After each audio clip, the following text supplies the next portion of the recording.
alcool, amphétamine, barbiturique, calmant, caféine, cannabis, cocaïne, ecstasy, héroïne, LSD, nicotine. colle. Toutes ces substances sont considérées comme des drogues et agissent de façon néfaste sur notre corps.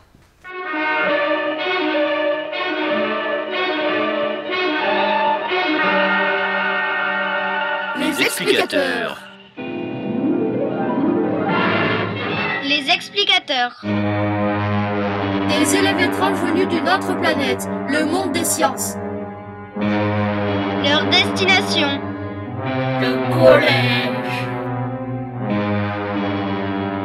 Leur but.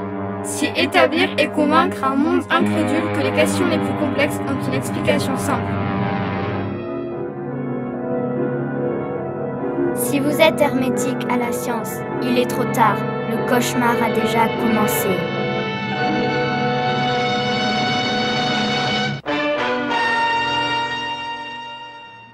Salut Bérénice. Salut Manon. Tu savais que Amy Winehouse... Salut Manon. Tu savais que Amy Winehouse est morte d'une overdose? Oh mais soirée, ah oui, mais eux, C'est quoi une overdose? C'est une dose mortelle de drogue. Salut! Salut. Je ne savais pas que les drogues pouvaient tuer. Je ne savais pas que les drogues pouvaient tuer. Je crois qu'elles agissent sur le cerveau, elles le détraquent. Exactement. Le cerveau est composé uniquement de cellules nerveuses, les neurones. C'est sur ces cellules qu'agissent les drogues. Oui, mais à quel niveau? Comme on peut le voir sur ce schéma, un neurone est composé de 3 parties. 1. Le corps cellulaire. 2. Des fibres qui reçoivent les informations, les dendrites. 3. Une fibre principale, l'axone, qui transmet les informations nerveuses. Comme on le voit, l'extrémité de l'axone est en contact avec le corps cellulaire du deuxième neurone, au niveau de la synapse. C'est à cet endroit précis qu'agissent les drogues. Le cerveau possède certains neurones impliqués dans la sensation de satisfaction. Voilà ce qui se passe dans ces neurones en temps normal, c'est-à-dire sans drogue. Tout commence par moi. Je suis le premier message nerveux et j'arrive par l'axone. Mon rôle est de déclencher la vésicule synaptique. Moi, je suis la vésicule synaptique. Je transporte le neurotransmetteur jusqu'à la fente synaptique, comme ça. Puis, je fusionne avec la membrane du neurone et je le relâche.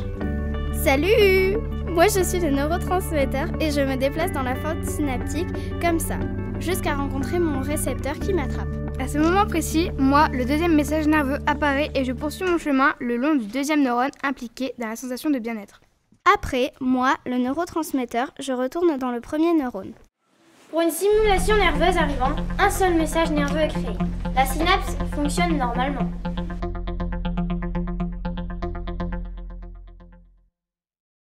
On a un début similaire, arrivée du premier message nerveux. Déclenchement de la vésicule et libération du neurotransmetteur. Balade du neurotransmetteur dans la fente synaptique et rencontre avec le récepteur.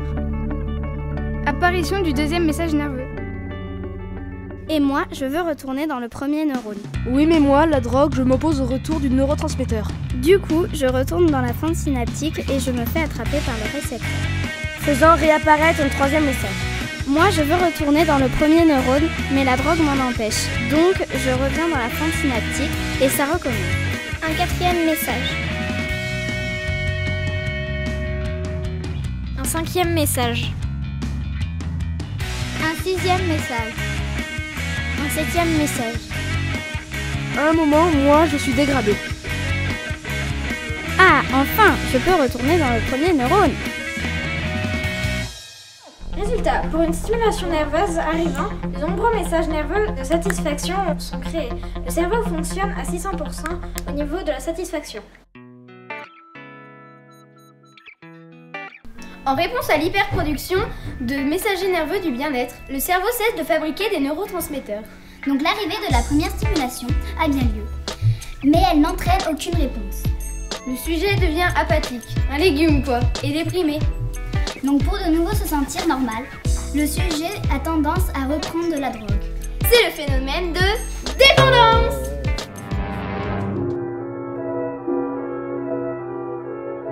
Gabriel. Anouk. Raphaël.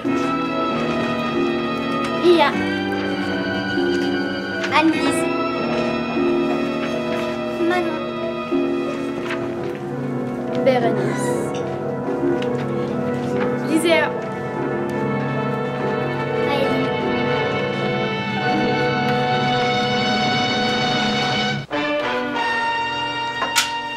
Résultat, on a vu que pour une simulation arrivant, un seul. Non, il faut pas.